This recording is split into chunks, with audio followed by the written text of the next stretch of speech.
The Dragon Machine. George noticed his first dragon on a wet Thursday.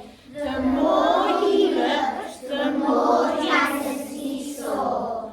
Unseen, ignored, and overlooked, the dragons went unnoticed, just like George.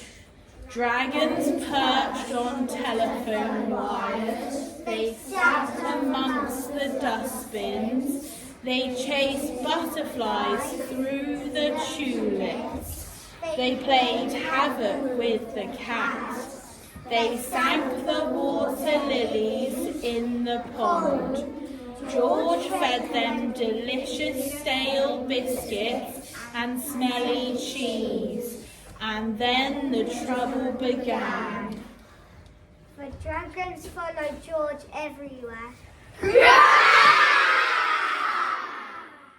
George spent more and more of his time cleaning up muddy footprints, tidying the untidiness, and saying sorry for breaking things that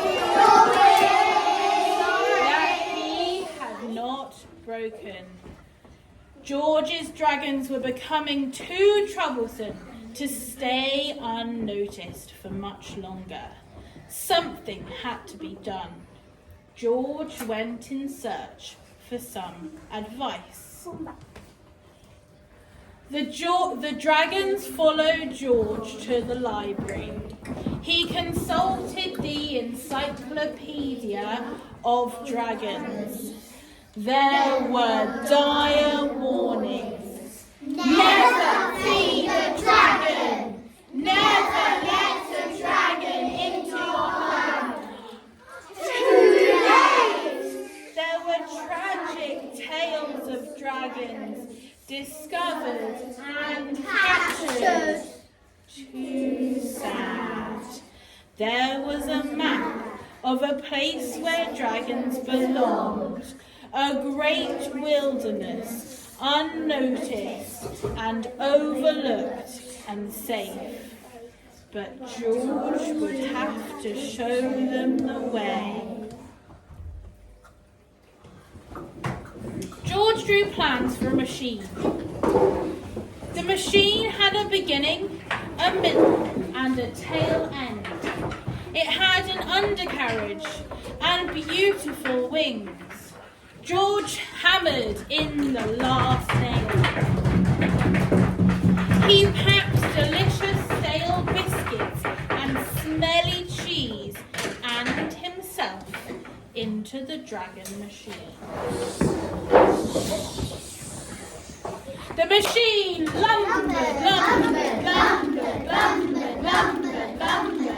The engine ticked, ticked, ticked, ticked, ticked, ticked, ticked, ticked into the night sky.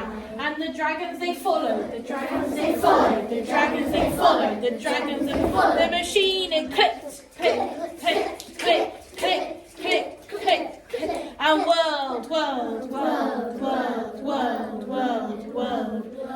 over the sleeping town. It rattled and clacked, rattled and clacked, rattled and clacked, rattled and clacked over the moonlit fields and woods. And the dragons they followed, the dragons they followed, the dragons they followed, the dragons they followed. And it clattered and banged, clattered and banged, clattered and banged, clattered and banged. And it crashed, it crashed, it crashed, it crashed into the great wilderness. And the dragons they followed, the dragons they followed, the dragons they followed, the dragons they followed. George was so tired. He went to sleep. In the wreckage of his dragon machine. By the morning, all the dragons were gone. There was an emptiness all around and inside George. And an emptiness at home where George should have been. They searched the town, they searched the field, they ventured into the great wilderness, looking for George.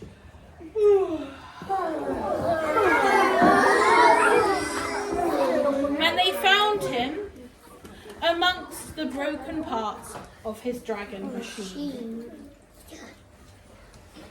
George and his dreams of dragons went home. Take his head back, lovely. Everyone was pleased to see George. And he was pleased to be back.